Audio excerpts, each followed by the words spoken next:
সবাইকে স্বাগত দীপ্ত সন্ধ্যার সংবাদে। সাথে রয়েছে দোলা ডলরের। শুরুতেই জানাবো সংবাদ শিরোনাম। টিসিবির পণ্য পেতে দীর্ঘ অপেক্ষা, ওজনে কারচুপি ও বেশি দাম নেওয়ার অভিযোগ ক্রেতাদের। হরমুজের তলদেশে ইরানের তুরুপের তাস, সাবমেরিন কেবল থেকে মাশুল নিতে চায় তেহরান।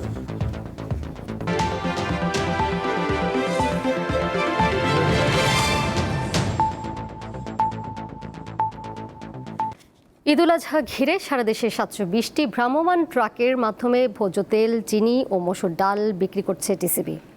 11 মে থেকে শুরু হওয়া এই কার্যক্রম চলবে আরও 4 দিন। কম দামে এসব নিত্যপণ্য কিনতে টিসিবি ট্রাকের পেছনে প্রতিদিনই বাড়ছে সাধারণ মানুষের ভিড়। তবে ঘন্টার পর ঘন্টা দাঁড়িয়ে পণ্য না পাওয়ার অভিযোগ যেমন রয়েছে, একই সাথে রয়েছে ওজনে কারচুপি ও বেশি দাম নেওয়ার অভিযোগ। বাজারে নিত্যপণ্যের ঊর্ধ্বমুখী দাম আর সেই চাপ সামলাতে নিম্নবিত্ত এবং মধ্যবিত্ত মানুষের ভরসা টিসিবি ট্রাক। কিন্তু স্বস্তির এই পণ্য পেতেও মানুষকে পড়তে হচ্ছে সীমাহীন ভোগান্তিতে। আমরা খোঁজ নিয়ে দেখি কি বলছেন সাধারণ মানুষ। যে বলে আসি, গাড়ি আসে না, তারপরে মানুষে মারামারি করে, ধাক্কাধাক্কি করে, না নিয়েই চলে যায়। বাসায় অনেক কাজ ফালায় রেখে আসছি, বাচ্চা নিয়ে দাঁড়ায় রয়েছি, অনেকক্ষণ দেরি হইতেছে, 2 ঘন্টা ধরে দাঁড়ায় নিছি। আমার এই বাচ্চাটা নিয়ে রান্না বাড়া করতে হয়, দেরি হয় ওনাদের মাল দিতে, ঠিক মতন পাওয়া যায় আবার পাওয়াও যায় না। সকাল গড়িয়ে দুপুর, তারপরও শেষ হয় না অপেক্ষা। কেউ আবার এসেছেন ভোর থেকে, আবার কেউ প্রয়োজনীয় কাজ ফেলে দাঁড়িয়ে আছেন ঘন্টার পর ঘন্টা। সীমিত সংখ্যক পণ্য হওয়ায় কখনো আবার নির্ধারিত সংখ্যক মানুষের মধ্যে পণ্য বিক্রি শেষে বন্ধ হয়ে যায় টিসিবির কার্যক্রম। এতে ক্ষোভ বাড়ছে সাধারণ মানুষের মধ্যে। একজন আইসা পায় না, আর কোথায় কবে মাল দিব সেটারও নির্ধারিত কোনো স্থান নেই। আবার কিছু কিছু আছে মানুষ আছে কি করে বাড়িওয়ালা গাড়িওয়ালারাও পায়, কিন্তু নির্মায়ের মানুষেরা কম পায়। 3-4 ঘন্টা ওর লাগে এটি পাইতে। যারা লাইনে দাঁড়ায় মোটামুটি পায়, কিন্তু লাস্টের দিকে শেষ হয়ে গেলে তো দিতে পারবে না। টিসিবির ট্রাক থেকে পণ্য কিনতে মানুষের মধ্যে হুড়োহুড়ি দেখা গেলেও অতিরিক্ত দাম আদায় ও ওজনে কম দেওয়ার অভিযোগ কারো কারো। 10 টাকা বেশি নিছে, 500 টাকা, 490 টাকা নেয় ব্যাগ সহ, কিন্তু 10 টাকা করে বেশি রাখতেছে। 20 গ্রাম করে ডাউল কম দিচ্ছে, আর ব্যাগের দাম 5 টাকা, অথচ নিচ্ছে 20 টাকা। অন্য জায়গায় মনে করেন 490 টাকা নেয়, এখানে ওনারা 500 টাকা করে রাখতেছে, এবং ডালও বেশি দেয় না। 490 টাকা 10 টাকার করে ডাউল দিয়ে দিচ্ছি 500 টাকা। নিম্নআয়ের মানুষের জন্য ভর্তুকি মূল্যে পণ্য বিক্রি করছে সরকার। তবে চাহিদার তুলনায় পর্যাপ্ত সরবরাহ না থাকায় মানুষের দীর্ঘ লাইন যেমন বাড়ছে, একই সাথে বাড়ছে ভোগান্তি। টিসিবি কার্যক্রমকে আরও সুশৃঙ্খল এবং পর্যাপ্ত করার দাবি ভুক্তভোগীদের। তবে বিশেষজ্ঞরা বলছেন, সাময়িক স্বস্তি নয়, সরকারের এই মুহূর্তে সবচেয়ে বড় চ্যালেঞ্জ বাজার ব্যবস্থায় শৃঙ্খলা ফেরানো। শিউলি শবনম, দীপ্ত সংবাদ, ঢাকা। হামের টিকা ক্রয় ও টিকাদান কর্মসূচি বন্ধ রাখায় অন্তর্বর্তী সরকারের সাবেক প্রধান উপদেষ্টা ডক্টর ইউনূস ও উপদেষ্টাদের দেশ ত্যাগের নিষেধাজ্ঞা চেয়ে হাইকোর্টে রিট দায়ের করা হয়েছে। রোববার সুপ্রিম কোর্টের এক আইনজীবী এই রিট আবেদন করেন। এদিকে অন্তর্বর্তী সরকারের সব কার্যক্রম তদন্তে কমিশন গঠনের নির্দেশনা চেয়ে রিটের শুনানি শেষ হয়েছে। আদেশ বৃহস্পতিবার। দেশ জুড়ে উদ্বেগজনক হারে বাড়ছে হামে আক্রান্ত শিশুর সংখ্যা। সংক্রমণের এই ঊর্ধ্বগতির মধ্যে হাম ও এর উপসর্গে গত 2 মাসে 450-র বেশি শিশুর মৃত্যু হয়েছে। আর এ সময়ে সারা দেশে চিকিৎসা নিয়েছে 41,000-এরও বেশি শিশু। অভিযোগ উঠেছে, অন্তর্বর্তী সরকারের আমলে টিকা কেনা হয়নি, টিকাদান কর্মসূচিও আনুষ্ঠানিকভাবে বন্ধ ছিল। ওই 1.5 বছরে হামের টিকা না দেয়ায় শিশুরা আক্রান্ত হচ্ছে। এজন্য দায়ী ব্যক্তিদের বিচার চেয়ে হাইকোর্টে রিট করেছেন এক আইনজীবী। একই সঙ্গে সাবেক প্রধান উপদেষ্টা ও তার উপদেষ্টাদের দেশ ত্যাগে নিষেধাজ্ঞা চাওয়া হয়েছে। ওনারা কিন্তু এসেছিলেন উঠা না মেধা, এই একটা কারণে, যেখানে আমাদের গণতান্ত্রিক পরিবেশ সৃষ্টি করার জন্য। কিন্তু ওনারা এসে আমাদের প্রতিষ্ঠিত 1979 থেকে যে টিকা দেওয়া হতো, হাম বাম যেটা বলা হয়, যারা জাদুঘরে চলে গিয়েছিল, সেইটাকে ওপেন টেন্ডার ব্যবস্থা করেছিল 6548/2026। আমি পিটিশনার, কারণ হচ্ছে এটাকে একটা থ্রোলি ইনভেস্টিগেশন করতে হবে, যেটা আইনের 3 দ্বারা ইনকোয়ারি কমিশন অ্যাক্ট, এবং ইনকোয়ারি না হওয়া পর্যন্ত এই প্রত্যেকটা লোক ডক্টর ইউনূস থেকে আরম্ভ করে অ্যাডভাইজাররা যেন দেশ ত্যাগ করতে না পারে। এদিকে অন্তর্বর্তী সরকারের শাসনামলের সব কর্মকাণ্ডের তদন্ত চেয়ে করা রিটের শুনানি শেষ হয়েছে। আদেশের জন্য দিন ঠিক করা হয়েছে বৃহস্পতিবার। শুনানিতে মার্কিন চুক্তিসহ বিভিন্ন বিতর্কিত বিষয়ে তদন্তের প্রয়োজন আছে বলে মন্তব্য করেছে হাইকোর্ট। আমরা অনেক কথা বলেছি, চেয়েছি কি একটা কমিশন অফ ইনকোয়ারি চেয়েছি, যে ইউনূস সাহেবের আমলে যা কিছু ঘটেছে একটা ইনকোয়ারি করতে। এই যে আমাদেরকে দাসত্বর মধ্যে নিয়ে গেছে আমেরিকার, বা এই যে টিকা বাচ্চারা মারা যাচ্ছে, কেন এইগুলি কিনা হয় না, এইসব টোটাল। আমরা কিন্তু কোনো টিওআর বলি নাই যে এই এই এই এই জিনিস ইনকোয়ারি করবেন, প্রেয়ারে নাই। প্রেয়ারে শুধু আছে যে আপনি সরকার, আপনি একটা কমিশন অফ ইনকোয়ারি করেন এবং ইউনূস অ্যাডমিনিস্ট্রেশনের পুরাটা আপনি দেখেন যে উনি কি করেছেন না করেছেন। অন্তর্বর্তী সরকারের বিষয়ে করা আরও কিছু রিট শুনানির অপেক্ষায় আছে। মাহিদুর রহমান, দীপ্ত সংবাদ, ঢাকা।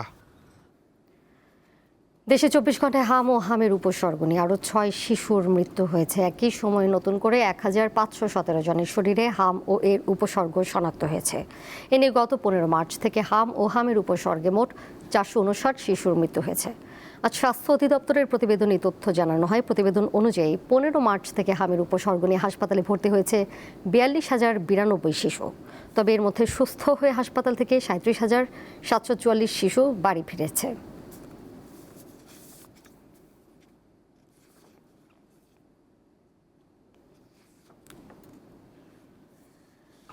দেশে একটি স্বাধীন, দক্ষ ও গ্রহণযোগ্য গণমাধ্যম কমিশন গঠনের কথা জানিয়েছেন তথ্য ও সম্প্রচার মন্ত্রী জহির উদ্দিন স্বপন। দুপুরে সচিবালয়ে বেসরকারি টেলিভিশন চ্যানেলের সম্পাদক ও সংবাদ প্রধানদের নিয়ে গঠিত টেলিভিশন এডিটর্স কাউন্সিল টিইসির নেতাদের সাথে বৈঠকে তিনি কথা বলেন। এ সময় টেলিভিশন চ্যানেলের টিআরপি এবং সংবাদপত্রের প্রচার সংখ্যা নিয়ে মন গড়া তথ্যের উপর নির্ভর করে সরকারি বিজ্ঞাপন বণ্টনের ধারা থেকে সরে আসতে হবে বলে জানান তিনি। তথ্য ও সম্প্রচার মন্ত্রী বলেন, আধুনিক ডিজিটাল টিআরপি ব্যবস্থা এবং সঠিক প্রিন্ট কাউন্টিং পদ্ধতি চালু করা গেলে সেই তথ্যের ভিত্তিতে বিজ্ঞাপন ও অন্যান্য সুযোগ সুবিধা বণ্টন করা সম্ভব হবে। সরকারের পক্ষ থেকে সকল পক্ষকে নিয়ে আমি একবার যখনই আপনার একটা রাইট ডিজিটাল টিআরপি সিস্টেম দাঁড় করতে পারবো এবং একটা রাইট ডিজিটাল প্রিন্ট কাউন্টিংটা দাঁড় করতে পারবো, তখন তার ভিত্তিতে আমি সব ধরনের সুযোগ এবং অধিকারের বন্টনটাও করতে পারবো। মাত্র 500টা টিআরপি দিয়ে আমি দেশের 5 কোটি টেলিভিশনের হিসাব বুঝাই দেব, অথবা সেই মিথ্যাকে গ্রহণ করব, অথবা পত্রিকার ছাপাকে আমি আমার মন গড়া একটা সংখ্যার ভিত্তিতে বিজ্ঞাপনের সুযোগ সুবিধা বন্টন করব, এই নীতিমালা থেকে তথ্য মন্ত্রণালয় বেরিয়ে আসবে। বাংলাদেশের পোল্ট্রি শিল্পে সর্ববৃহৎ বাণিজ্যিক প্রতিষ্ঠান কাজী ফার্মস লিমিটেড এবং এর গ্রুপভুক্ত প্রতিষ্ঠান গত 2024-25 অর্থ বছরের নিট লভ্যাংশের নির্ধারিত অংশ শ্রমিক কল্যাণ ফাউন্ডেশন তহবিলে বাৎসরিক লভ্যাংশের চেক হস্তান্তর করেছে। বাংলাদেশ শ্রম আইন 2006-এর বিধান অনুযায়ী প্রতিষ্ঠানটি তাদের বাৎসরিক লভ্যাংশের 0.5% হারে 2,78,30,111 টাকার চেক প্রদান করে। রবিবার প্রবাসী কল্যাণ ও বৈদেশিক কর্মসংস্থান এবং শ্রম ও কর্মসংস্থান মন্ত্রী আরিফুল হক চৌধুরীর কাছে এই চেক হস্তান্তর করেন কাজী ফার্মস লিমিটেডের পরিচালক কাজী জাহিন শাহ পার হাসান। এ সময় আরও উপস্থিত ছিলেন কাজী ফুড ইন্ডাস্ট্রিজ লিমিটেডের প্রধান নির্বাহী কর্মকর্তা তানভীর শোভন হায়দার চৌধুরী, কাজী মিডিয়া লিমিটেডের প্রধান নির্বাহী কর্মকর্তা তানভীর ফারুক, কাজী ফার্মস লিমিটেডের মানব সম্পদ বিভাগের মহাব্যবস্থাপক FM মনিরুজ্জামান ও উপব্যবস্থাপক হারুনুর রশিদ। শ্রমিক কল্যাণ ফাউন্ডেশন সূত্রে জানা গেছে, এই তহবিলের অর্থ দুস্থ ও মৃত শ্রমিকদের পরিবারকে আর্থিক সহায়তা, দরিদ্র শিক্ষার্থীদের শিক্ষাবৃত্তি প্রদান এবং জরুরি চিকিৎসা সেবা সহ বিভিন্ন কল্যাণমূলক কাজে ব্যয় করা হবে। একযোগে দেশের 8টি বিমানবন্দর, 6টি রেল স্টেশন ও 4টি আন্তনগর ট্রেনে ফ্রি ওয়াইফাই সেবা চালু করেছে সরকার। এর মাধ্যমে একসঙ্গে প্রায় 37,000 যাত্রী ইন্টারনেট সুবিধা গ্রহণ করতে পারবেন। রবিবার দুপুরে হজরত শাহজালাল আন্তর্জাতিক বিমানবন্দরে আনুষ্ঠানিকভাবে এই সেবার উদ্বোধন করা হয়।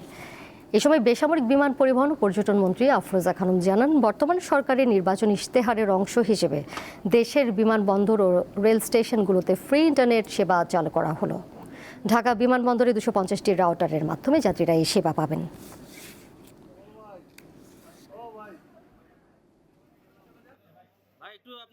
আপনারা দেখছেন আমাদের মাননীয় প্রধানমন্ত্রী যেসব প্রতিশ্রুতি দিচ্ছেন প্রত্যেকটা কাজ উনি করে যাচ্ছেন এবং যেটা সাধারণ জনগণের সুবিধার জন্য সব কাজ করে যাচ্ছেন। আজকে এখানে যারা যাত্রীরা আসতেছেন, প্রবাসী ভাইরা আমাদের বিদেশ থেকে যারা আসছে, তাদের সুবিধাটা দেখাই আমাদের বিমানবন্দরের মূল লক্ষ্য।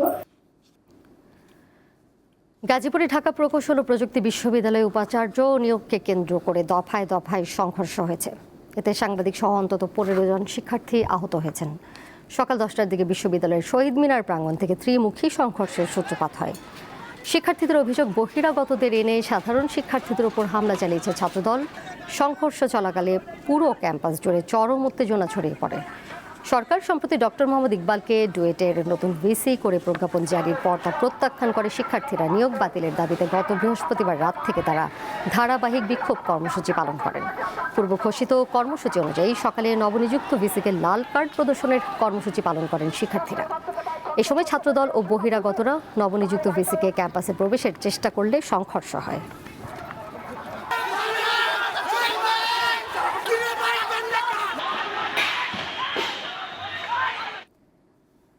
Mastercard, Dutch Bangla bank PLC এবং বার্জার পেইন্টস বাংলাদেশ লিমিটেড যৌথভাবে সারা দেশে বার্জার ডিলার ও পেইন্টারদের জন্য নতুন ব্র্যান্ডেড ডেবিট ও প্রিপেড কার্ড চালু করেছে। রবিবার রাজধানীর একটি হোটেলে আয়োজিত অনুষ্ঠানে আনুষ্ঠানিকভাবে কার্যক্রমের উদ্বোধন করা হয়।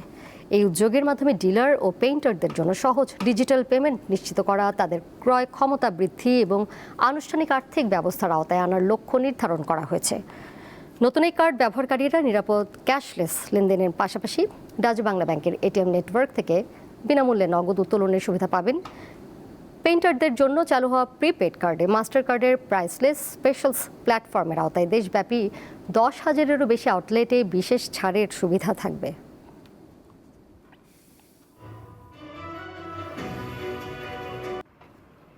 আন্তর্জাতিক প্রসঙ্গ। যুক্তরাষ্ট্র ও ইসরায়েলের সঙ্গে যুদ্ধে অনেকটা সুবিধাজনক অবস্থানে থাকায় হরমুজ প্রণালীতে নৌযানের পাশাপাশি সাবমেরিন কেবল থেকেও টোল আদায় করতে চায় ইরান। আন্তর্জাতিক গণমাধ্যম এই সংক্রান্ত খবর দিয়েছে। সাবমেরিন কেবল কোম্পানিগুলো মাসুল পরিশোধ করতে না চাইলে তেহরান সংযোগ বিচ্ছিন্ন করে দিতে পারে, ফলে ইন্টারনেট সেবায় নেমে আসবে বিপর্যয়। বিভিন্ন দেশের পণ্যবাহী জলযানের 5 ভাগের 1 ভাগ পারাপার হয় হরমুজ প্রণালী দিয়ে। ইরান যুক্তরাষ্ট্র যুদ্ধের সময় এই প্রণালী অবরোধ করে বেশ লাভবান হয়েছে তেহরান। এবার স্থায়ীভাবে ফি ধার্য করতে চায় তারা। হরমুজের তলদেশে থাকা সাবমেরিন কেবলের মাধ্যমে যে ইন্টারনেট সরবরাহ করা হয় তা ব্যবহার করে এশিয়া ও ইউরোপের বিভিন্ন দেশ। গুগল, মাইক্রোসফট, মেটা এবং অ্যামাজনের মতো বড় বড় জায়ান্ট হরমুজ প্রণালী ব্যবহার করে। বিশেষজ্ঞরা বলছেন, যদি সাবমেরিন কেবল বিচ্ছিন্ন করে দেয় তাহলে মারাত্মক সংকটে পড়বে বৈশ্বিক যোগাযোগ ব্যবস্থা। ইন্টারনেটের গতি কমার পাশাপাশি ব্যাহত হবে ব্যাংকিং কার্যক্রম, সামরিক যোগাযোগ, কৃত্রিম বুদ্ধিমত্তার ক্লাউড অবকাঠামো। একই সঙ্গে আরব দেশগুলোর আমদানি রপ্তানিও ব্যাহত হতে পারে ব্যাপকভাবে। ভারত, সিঙ্গাপুর সহ এশিয়ার বেশ কয়েকটি দেশ কোটি কোটি ডলারের ক্ষতির মুখে পড়বে। হরমুজের পাশাপাশি লোহিত সাগর নিয়ন্ত্রণে একচ্ছত্র আধিপত্য ইরান সমর্থিত হুথিদের। ইয়েমেন ভিত্তিক এই গোষ্ঠীও একই রকম শর্ত আরোপ করতে পারে বাবেল মানদেব প্রণালীতে। এর ফলে সংকট মারাত্মক আকার ধারণ করবে। 2024 সালে হুথি যোদ্ধাদের হামলায় একটি জাহাজ ডুবে যাওয়ায় সে সময় 3টি সাবমেরিন কেবল ছিঁড়ে যায়। এর ফলে ওই অঞ্চলে শতকরা প্রায় 25 ভাগ ইন্টারনেট সরবরাহ ব্যাহত হয়। আন্তর্জাতিক সমুদ্র আইন অনুযায়ী কোনো দেশের জলসীমায় স্থাপিত তার বা পাইপলাইনের জন্য ফি নিতে পারবে ওই দেশ। ইরান এই কনভেনশনে সই করলেও পরে তা অনুমোদন দেয়নি বিপ্লবী সরকার। সাইফুর রহমান শিশির, দীপ্ত বার্তাকক্ষ। সংযুক্ত আরব আমিরাতে বারাকা পারমাণবিক বিদ্যুৎ কেন্দ্রে ড্রোন হামলার ঘটনা ঘটেছে। এতে বিদ্যুৎ কেন্দ্রের বাইরে বৈদ্যুতিক জেনারেটরে আগুন ধরে যায় বলে জানিয়েছে দেশটির কর্তৃপক্ষ। স্থানীয় সময় রোববার আবুধাবির বারাকা পারমাণবিক বিদ্যুৎ কেন্দ্রে এই ড্রোন হামলার ঘটনা ঘটে। আবুধাবি মিডিয়া অফিসের এক বিবৃতিতে জানানো হয়েছে, আল ধাফরা অঞ্চলে অবস্থিত বারাকা পারমাণবিক বিদ্যুৎ কেন্দ্রের মূল সীমানার বাইরে এই অগ্নিকাণ্ডের ঘটনা ঘটে। তাৎক্ষণিকভাবে নিরাপত্তা বাহিনী ও সংশ্লিষ্ট কর্তৃপক্ষ আগুন নিয়ন্ত্রণে আনে।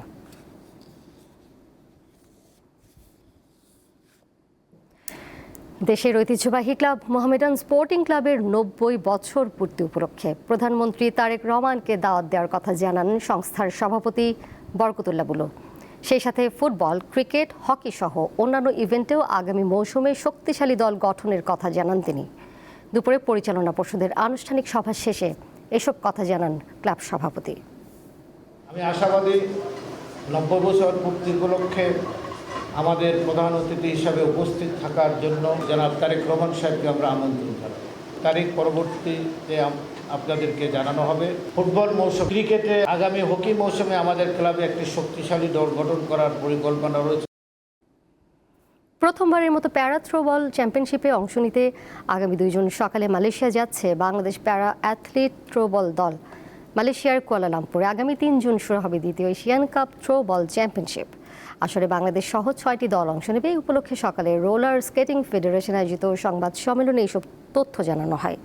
অনুষ্ঠানে প্রধান অতিথি হিসেবে উপস্থিত ছিলেন বাংলাদেশ অলিম্পিক অ্যাসোসিয়েশনের সহ সভাপতি অবসরপ্রাপ্ত মেজর ইমরোজ আহমেদ। এ সময় এনপিসির মহাসচিব ডক্টর মারুফ আহমেদ, মৃদুল সহ থ্রোবল অ্যাসোসিয়েশনের সাধারণ সম্পাদক বিএম শহীদুজ্জামান, সিনিয়র সহ সভাপতি দিন ইসলাম উপস্থিত ছিলেন।